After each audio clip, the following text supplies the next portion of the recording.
And greetings again, fellow gamers. This is the Gamer Guy in a Suit from the Echo Army YouTube channel. Today I'm bringing you a look at a couple of games that I came across in Steam Greenlight. Some of you already know this as our Greenlight Spotlight. It's going to highlight a couple of items that I found in Greenlight that I'd maybe like to see get greenlit because they look pretty good to me. Let's just cut straight to it. We've got The Last Hope for All coming up first this week. And here's some details taken from their Greenlight page. The Last Hope for All is a first-person shooter taking place in an infected part of the United States. You know, the zombie deal. Alright, we've got some variety of play modes and rich, varied scenarios with a huge amount of content is what is being boasted in this game.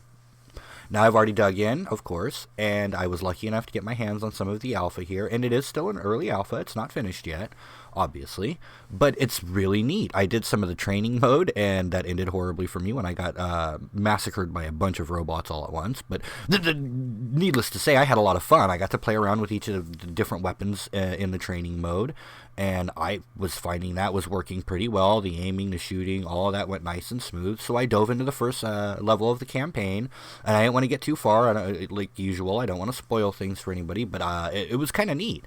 This thing, it's going to have unique environments, at least 20 weapons, which I can attest to. I played with most of them.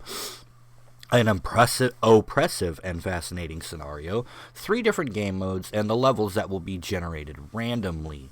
The 3 game modes are Campaign, which is a solo adventure with 5 levels for the time being. They are planning on adding co-op in the future. Flashback, which is a game mode that is linked to the campaign, and it unlocks levels here. And then there's the Pegasus project, where you need to kill, like, waves. You know what I mean? There's just one map for now, but they'll have more maps in the future, and it's just waves. I really like this one. I think you guys should check it out and give it a thumbs up. This guy really knows what he's doing. It's PHX DEFCON on Steam, and give it a look, please, in Greenlight. And then we'll turn over to the next one real quick. It is the E-River Cabin Journals. The E-River Cabin Journals is something unique, really. The closest thing I've ever come to it is like a Safe House Diaries type thing, but this is certainly stands alone from that, too. It is a real-time, diary-driven strategy game. It's simulating homesteading and survival in your own log cabin deep in the Alaskan wilderness. This takes survival to a whole new level with the diary format. It's very, very interesting. You pick a location in the Alaskan wilderness, you build your cabin there, and trust me, you don't want to just plop it anywhere. You do want to put some time into this.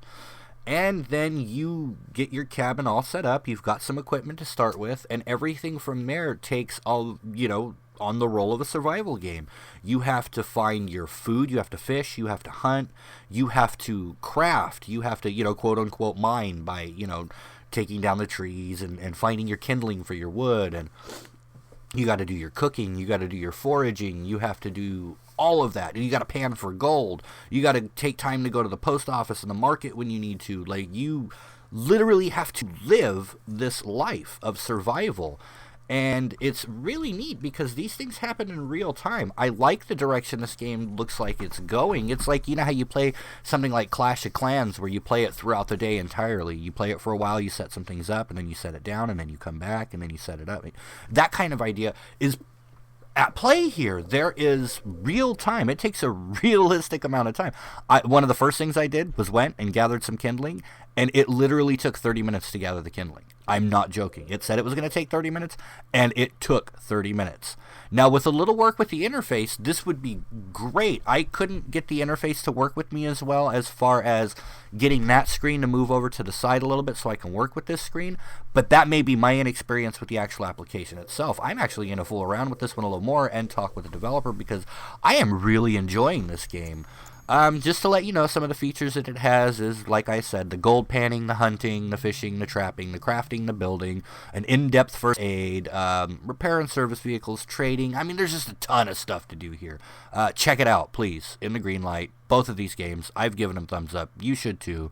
Maybe you'll give this video a thumbs up. Hopefully give us a subscribe while you're at it.